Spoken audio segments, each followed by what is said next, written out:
माहूरगडच्या रेणुका माता मंदिरात फक्त देवीचं मस्तकच का आहे हे तुम्हाला माहिती आहे का? ही गोष्ट आहे प्राचीन काळातली.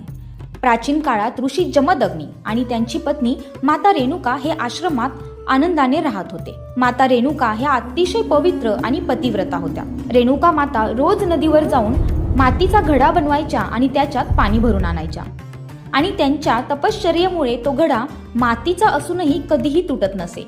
पण एके दिवशी नदीवर रेणुका मातांनी गंधर्वाला पाहिले आणि त्यांच्या मनात क्षणभर विचलन निर्माण झाले.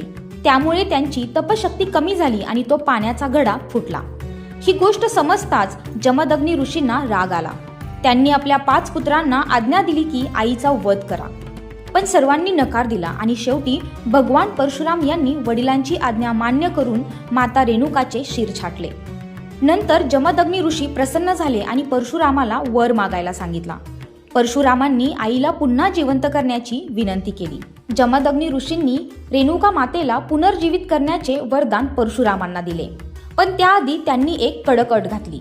जोपर्यंत माता रेणुका जमिनीतून पूर्णपणे सजीव होऊन वर येत नाहीत तोपर्यंत तू मागे वळून पाहायचे नाहीस. परशुरामांनी अट मान्य केली आणि माता रेणुका जमिनीतून हळूहळू प्रकट होऊ लागल्या. पण आपल्या मातेला पुन्हा पाहण्याच्या ओढीपोटी परशुरामांचा संयम सुटला आणि त्यांनी मातेचे पूर्ण शरीर बाहेर येण्यापूर्वीच मागे वळून पाहिले. परशुरामांची नजर पडताच निसर्गाच्या नियमानुसार रेणुका माता प्रकट होण्याची प्रक्रिया तिथेच थांबली. त्यावेळी मातेचा केवळ चेहऱ्याचा भाग जमिनीच्या वर आला होता आणि उर्वरित शरीर जमिनीच्या आतच राहिले होते. आणि याच कारणामुळे आजही माहूरगडावर मातेच्या पूर्ण मूर्तीऐवजी केवळ त्यांच्या तेजस्वी मुखाची पूजा केली जाते.